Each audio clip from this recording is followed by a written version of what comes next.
Ang laki ng kita dito. 169,000 o higit pa. Grabe, no?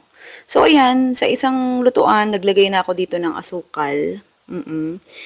Tapos, lusawin lang natin. Habang hinihintay natin na malusaw yan, comment ka naman sa baba kung saan ka. Malima ikaw na yung susunod natin na mabigyan ng libreng electric hand mixer.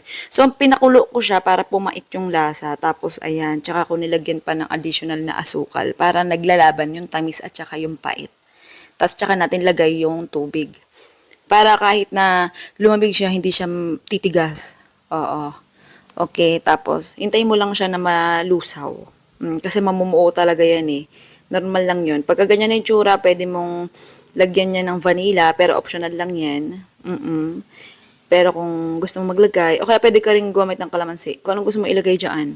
O kaya, wag ka na maglagay. Oo. Okay, basta malusaw lang yung caramelized sugar, pwede na yan. Pwedeng itabi mo muna yan kasi punta tayo sa next procedure. Ang ginamit ko dito, 10 piraso ng itlog, literal, pati yung puti sinama ko. Oo, pero karamihan kasi hindi niya sinasama eh. Pero syempre, ang sayang kasi pag di mo sinasama. Lagay ulit tayo ng vanilla. Ulitin ko, optional lang yan. Pwede kang gumamit ng lemon or calamansi o kaya suka. Para hindi mo masyadong maramdaman yung lansa. Kasi, kasi tinry ko na rin. Pwede naman di ka maglagay. Kaya nga lang, merong aftertaste ng ano talaga, lansa. Pero sa akin kasi, mahilig ako sa malansa eh. Oo, kaya wala lang sa akin yun eh. Ayan, tinanggal ko na yung namumuo. Kasi pag di mo tinanggal yun, pagka naluto yung leche plan mo, merong buo. Oo. Di ko kasi sinala, di ba? Mano-mano yung ginawa ko. Pwede mong gayahin. Evaporated milk yung nilagay ko. Tapos next na nilagay natin dyan ay condensed milk.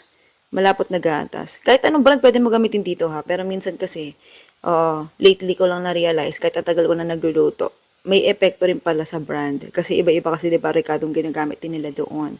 Oo, napansin ko yon. Ayan, kailangan, huwag mo siyang masyadong hahaluin ng bongga. Kailangan banayad lang paghalo para hindi siya bumula.